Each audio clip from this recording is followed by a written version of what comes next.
Hey, it's Les from the TV Dudes. This week, I've got a really special interview. Well, it's less an interview and more just me nerding out with the showrunner from a show. So some of these things are rambly, and some of them she can't answer because it would ruin season 2. I talked to Amy Berg, the showrunner for Counterpart. Now, if you want to hear me talk about Amy's whole career, we've got that interview up already. This one is just about the show Counterpart, and this is a very spoilery chat. But we have a great time. I really hope you enjoy. Hey,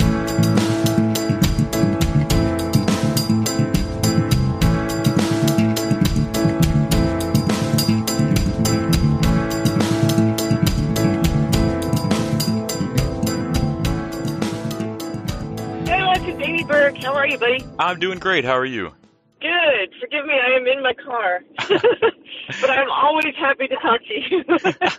I just wanted to warn you in advance in case I swear at someone, and just don't take it personally. That's all right. It's not you, it's me. Or it's them. That's what everybody who swears at me says. Totally separate than Counterpart, I wanted to specifically say thank you for posting a thing on your social media complaining about people not having liquid in their cups on set. Oh, my God. I saw that the other day. Yeah. Everyone who watches TV with me, I'm sure, is tired of me screaming at television sets. I mean, I even looked at a friend one day and went, am I crazy? Someone tell me in my real life, am I holding my cup at 45 degrees and I don't realize it? Like, is that possible and I'm doing it? No. Oh, man. And you know, and a lot of the reason why it's empty is because of wardrobe. And people are afraid that, like, you know, if actors can't walk and sip at the same time, that they'll spill on themselves. And then suddenly you need another wardrobe change, and that takes time, and it takes money to buy an extra change in wardrobe. But like, you know, come on, water in a blow dryer. Yes. So put liquid in there, like bags and suitcases too. You know what I mean? Like, you can tell there's nothing in them when there's nothing in them. Yes, yeah. When it's somebody so just suddenly frustrating. looks, crazy strong. Yeah, because I always watch going, none of y'all are Marcel. This is not working. No, I remember watching, I was a huge, I had like this phase where I was really into NCIS. Don't ask. There are questions you just shouldn't ask. But Mark Harmon, even, the stud that is Mark Harmon, cannot carry an empty cup and sell it.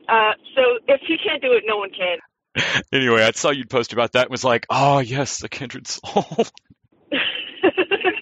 So now that Counterpart is wrapped up, yes, gone back and poured over huge portions of this, my wife binge watched the back half of the season, which gave me an opportunity to kind of rewatch the back half of it. And I've watched you post stuff on social media from the amount of John le Carré stuff y'all read and all of the Cold War spyness of it is what really seeps through more than the sci-fi-ness, which I love. I love that it's about a very mundane, this is how the actual world would react to an overall magical thing happening. For sure. Yeah, and we treated that way from the beginning. You know, people like to say, like, spy-fi as a term to fit the show, but honestly, it's spy fiction. It's spy fiction with just a sprinkling of science fiction over the top. And of course with a great homage to Jean le Carré and you know, and Cold War. We brought in spies. I have a friend who's former CIA. We found a couple other people who were there during the time of the Cold War in Germany. And we just wanted it to feel as grounded and real as possible, especially knowing that we had this sort of parallel universe underpinning to the whole thing. So the very start of the series, of course, we're watching like the world's saddest sack as an interface man. We see Howard Silk. He's like human droopy. J.K. Simmons is amazing. Knowing how badass that man can be in a heartbeat, it's amazing watching him play a schlub.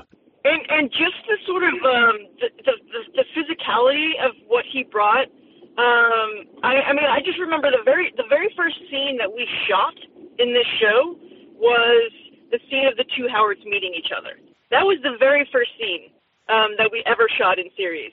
And I knew from that moment that we had a show, because like when you see just the little sort of subtleties when he shifts from one to the other, like, I mean, physically in his face, like Howard is droopier. I mean, we did some slight things with makeup, but realistically, it's all JK. I mean, he feels older. He feels more world worn. You know, he feels less in shape.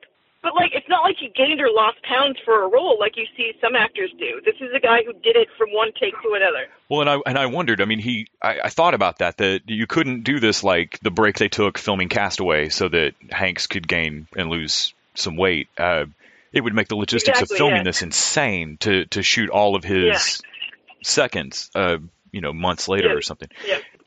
At the start, when he's doing interface, what they're doing, the matching up of the code words, is that a spy thing that we do normally, or is that a difference tracking between universes? That's sort of that's an invention of Justin. I think that was actually the very first thing he thought of when he was sort of conceiving the show. Was this just weird interplay between two spies in front of a glass and just not knowing anything about what they're doing. So it's basically it's not something that I could say that we based on anything that's real, but I think there is such a hint of feeling like it's because it's so mundane that it feels real. You know what I mean? Like, it's just so, like, they're just circling phrases and speaking them back to one another. Yeah. The amount of detail that went into those things, too, was insane. Of, like, I mean, we literally, like, wrote the sentences out. Like, all of the ones that they don't circle, we wrote those out, too. It was insane. That's part of what makes it feel so believable, is that these sound like spy code phrases, A, and B, it has that sense of, like you say, a bureaucracy where you're dealing in compartmentalized secrecy, and so there's important work here, and none of you can see it. So, like, any history I've read of the Manhattan Project and stuff like that, the work people are doing and the importance of it versus the sheer mundanity of what it looks like on their desk. Yeah. That part was that's the part that's like 100% real is the everything is compartmentalized and you're not supposed to know what the other department is up to, and that's how you maintain secrecy, and that's how, like, you don't have spies infiltrating. It's because they only have access to one specific level of intelligence. So Howard has no idea what's going on. He doesn't even know what they do for a living inside the building, which is what's great about it. Yeah, they're in a UN, or the cover at least is a UN leased building in Berlin. Yep. It kind of reminded me of Brazil in how off the rails the world is, but how much bureaucracy has just kind of naturally grown up to support it, and it just kind of reminds you how far off from normal you can get by degrees, day by day. Everybody working in this building, this is just their job. You would go and do an interface job every day for years, and you work in spycraft, so you don't really think about it. Yep. I think Heinrich's wife believes that they're spies either for Russia or the U.S. Because it would never occur to you what's really happening here. No, because it's so simplistic. It doesn't feel like there's anything that's actually just being transferred from one side to another. You even know that, like, who you're talking to is, on the other side of any equation. Like, who knows, like, what does Howard think that guy is that's sitting across from him? Does he think he's from another country? No, he sounds American, doesn't he? He spills ketchup on his tie, so... And a part of me wants to know how thick that glass is, or is it glass? Right. Are they seeing screens? Is this really a transparent line? The crossing itself being that open gap where it feels like they accidentally blew out the wrong piece of bedrock underneath their building. Exactly. Or like they broke a subway station somehow. When jumping to the end, when I guess ex-Indigo student gets himself stranded at the crossing, Angel Eyes gets himself stranded at the crossing, and initially Aldrich, I think, is who says, no, we can't go touch him. And I realize that that's a diplomatic issue. They can't go touch him because nobody wants to claim him. But all I could think at Yeah, first it's was, basically the DMZ. At the bottom of the steps is the DMZ. So you can't, you'll be shot if you go down there from the other side.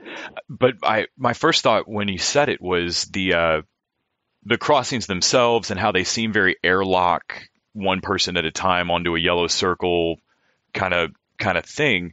My first thought was, oh, you can't go touch him because what happens if two of you are down? All I could think was a Brundlefly thing of like, what happens if two of you go through there at once? And then it occurred to me later, like, no, he's probably just discussing diplomatic issues if you can't go touch that guy. It's basically that, but then I don't also want to close the door on future seasons by saying that there is no Brundlefly option. Well, I mean, because there has to be something strange happening there. I like the implications that we didn't discover a passage. I think he calls it inaccurate or imprecise. That that it's more that we did something that copied the world. Right. Considering that in the school in Indigo they'd refer to it as alpha side and prime side, which that seems like giving both kids a first and a best award or something like. Like, we're not going to call one of you 1 and 2 because somebody will get mad. And exactly right. Yeah, there is no first because each side believes that they might be, number 1 on the call sheet. Yes, yeah. You were copied from us. Like, which clone is first? The maybe not unified, but the color shifted management helps lend itself to this idea that maybe there's one management, or that there's more than 2 worlds, or that it was management isolated when, for whatever Philadelphia experiment level thing happened in the basement here. Right. Was management always going to be like you can never talk to the 4th floor? Yeah, that was. At the very beginning, I took the writing staff through an exercise. This is something that it was inspired from work I did on a show called Threshold many moons ago, which was a alien invasion show on CBS of all places. I remember Threshold. Where it was about sort of like what are the protocols that the government would create to in case of an invasion by aliens, and they would actually be written protocols.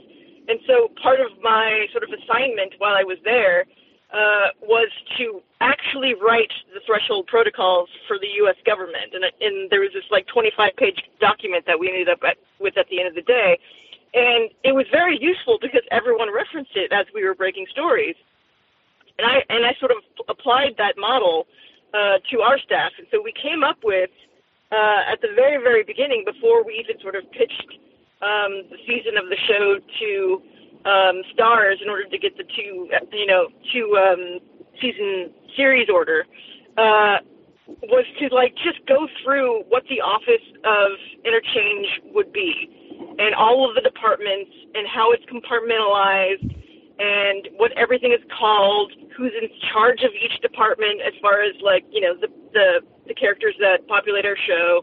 And it was a great exercise. We came up with sort of what became the Bible for what this building looked like and how it operated on both sides, which was fantastic and fun.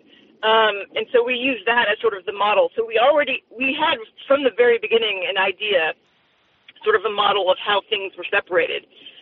So we knew that management would be very, very different, and that we weren't going to ever really even meet them in the first season. You'll find out a little bit more about them in season 2. You'll find out a lot more about the crossing in season 2. There's some episodes that we conceived during season 1 that are going to sort of blow the door off of some of the bigger secrets that we kept during season 1. So I can't tell you much, but I'm just going to tease you that. In rewatching it, there's such a fun show because there's little things you catch as you start to realize who the players are.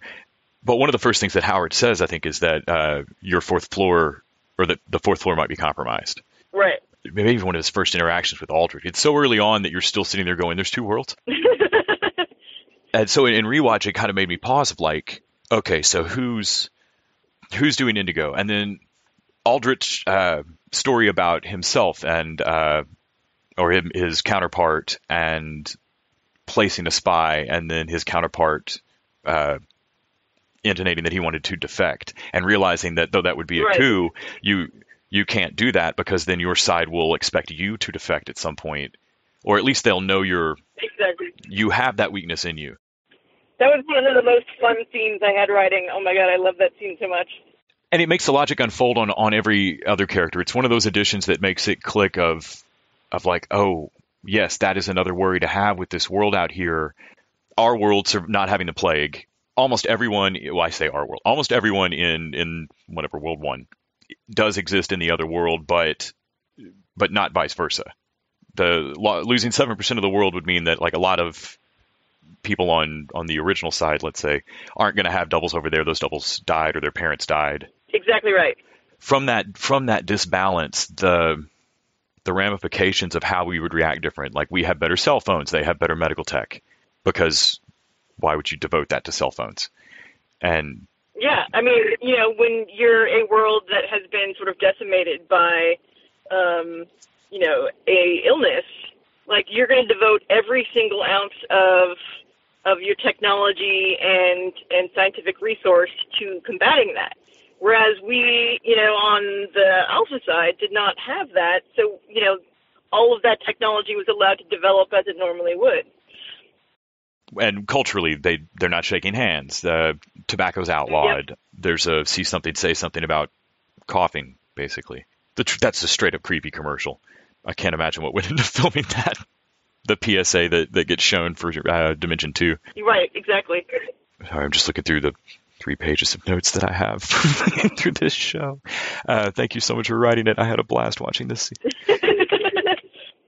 I'm dying to know into season 2 if Pope helped orchestrate his own death, or my first thought at the very end when Howard ends Pope for all purposes, yep, was that oh my God, this will utterly disrupt the plan, because I had an almost identical moment earlier with Ian in the garden where Pope gets the drop on him, and because I had a moment there of thinking, if you could walk up to someone that you can't prove it in a way that you could go to your superiors, but you know that this man is behind the conspiracy you're trying to disrupt, and I had a moment of, what if Ian says, no, I knew my job when I signed up.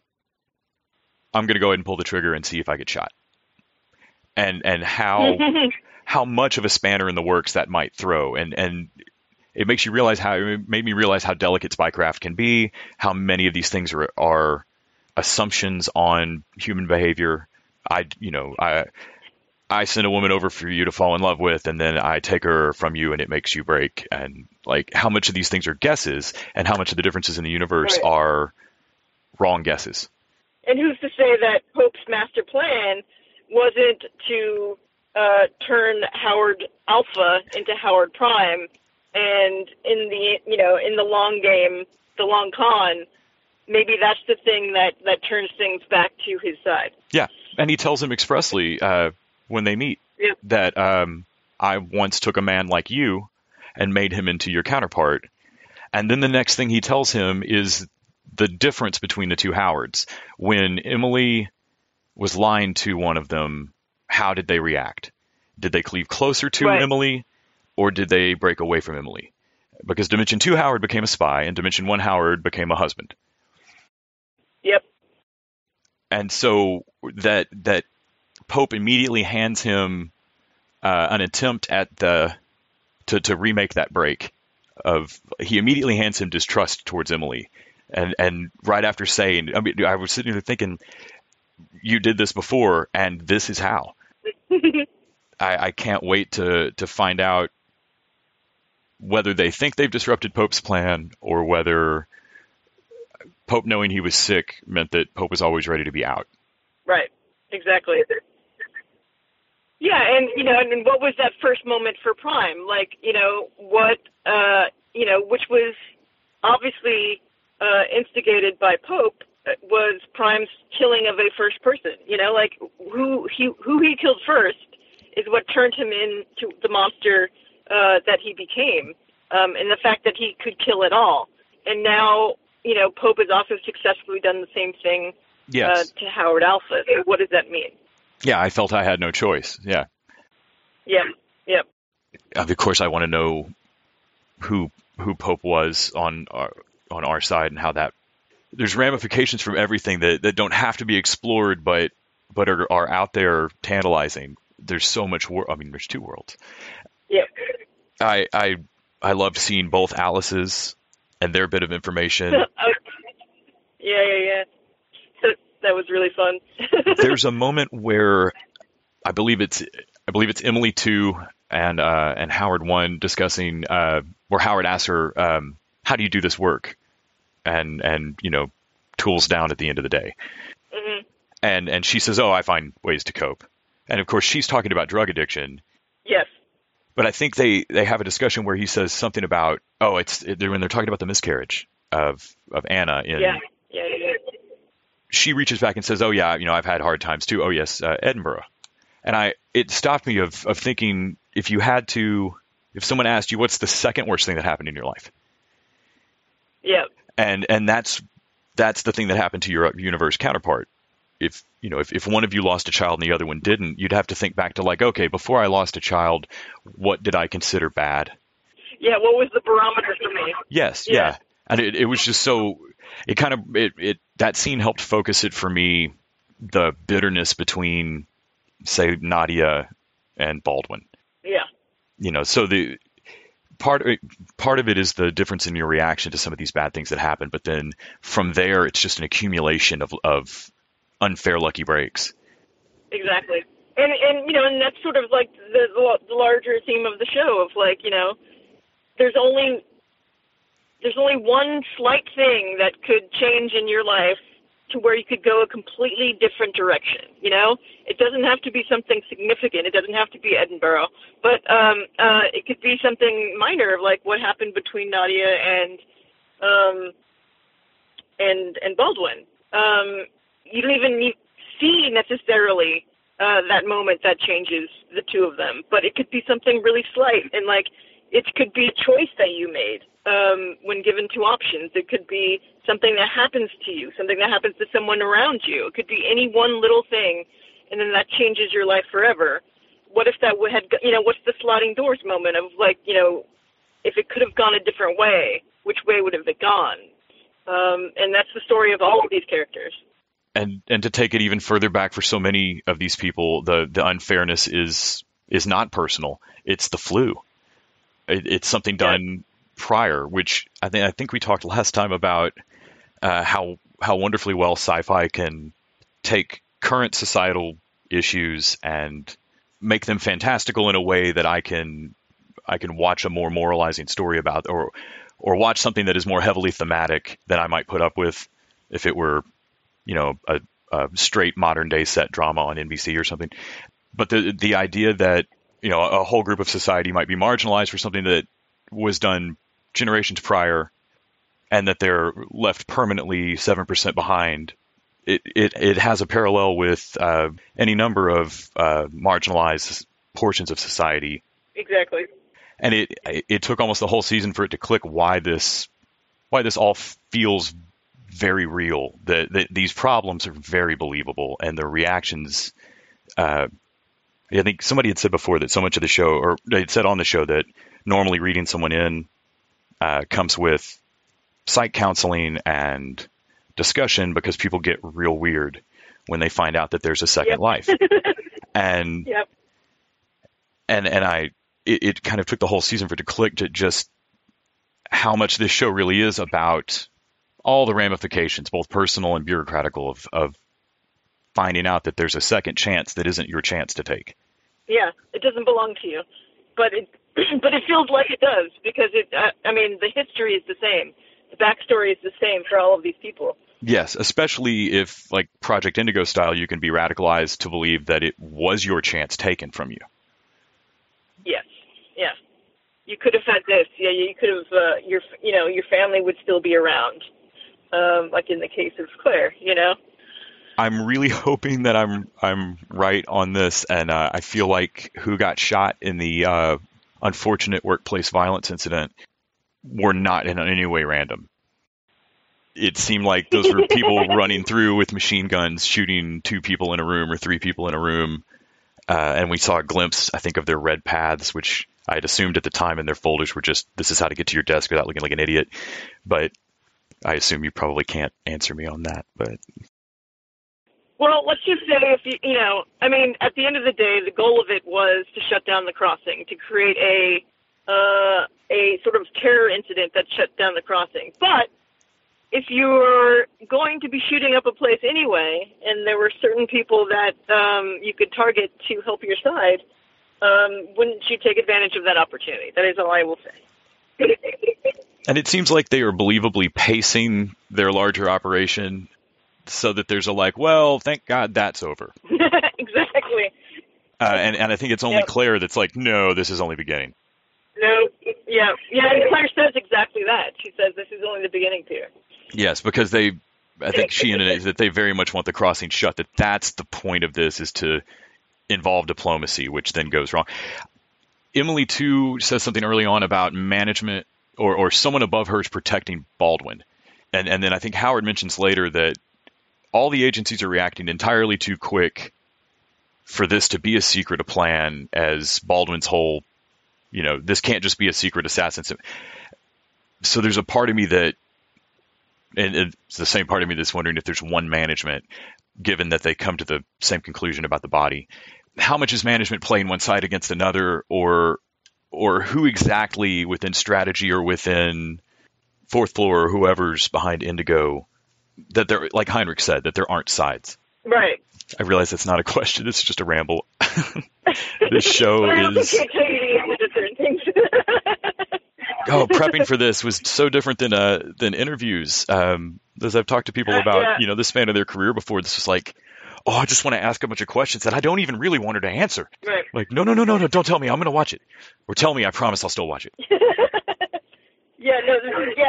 It's a tricky show because, even in talking, press, early on, you can't. There are characters who aren't revealed until later on. Imagine what it was like for Nazanin Boniadi to play Claire, knowing that she was barely in the first 3 episodes, but then she became she's clearly a lead of the show. It's really hard for all of these actors to sort of deal with it. I didn't realize until the rewatch that you really don't. The huge reveal is that she's Peter's wife, and that you've seen her be the handler for a while. The last time we spoke, I think it was 2 or 3 episodes in, and I kind of realized oh wow, I don't really want to ask any questions about the show plot itself yet. Right. It seems like the interchange rooms are mirrored to each other. That's right. Yeah, because you don't want the other side to see anything that's different from what's on their side. You don't want to give them any sort of clues about what that other world is like. That makes sense. In the creation of the interface rooms, that was a collaboration on the 2 worlds, so they weren't giving anything else away. And you got to make that a permanent set, right? Those were the crossing and all that? Because there's a lot of little things like who got the apartment and the divorce. And who's living in whose apartment, which I love. I'm usually terrible about recognizing spaces like that, and I really enjoyed little bits like that. Does Bob Dwyer have Peter Quayle's office? He does. Yes, it's the same. Yeah, it's the same office on the other side, redressed. Because I wasn't sure if that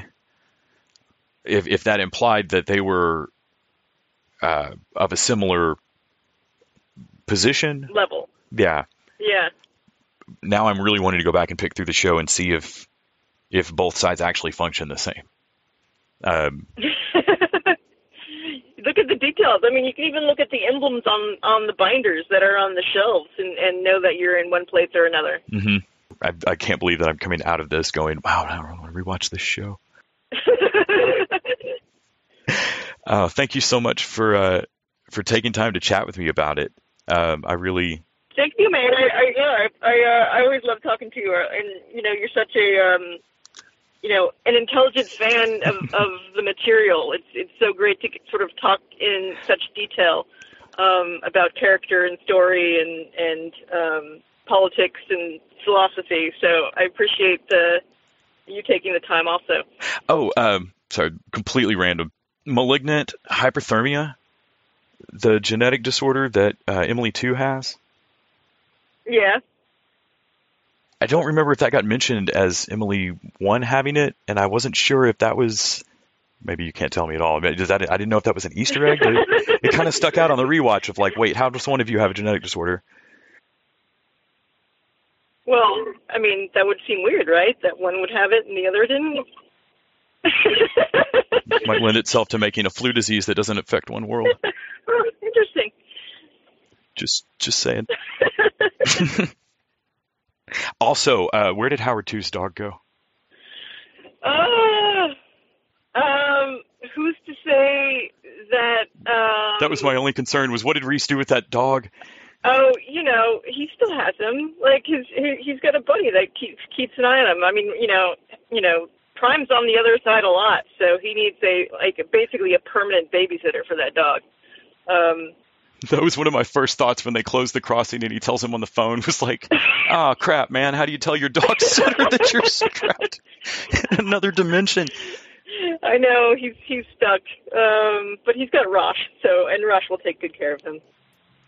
Good. That's what I was like, please don't have to. Definitely not happening. No dogs killed in the making of the show. Well, Amy, thank you so much. I really appreciate it, and I can't wait to see what you do next. Thanks, buddy. It's been great. All right, take care, man. Have a great day. Bye.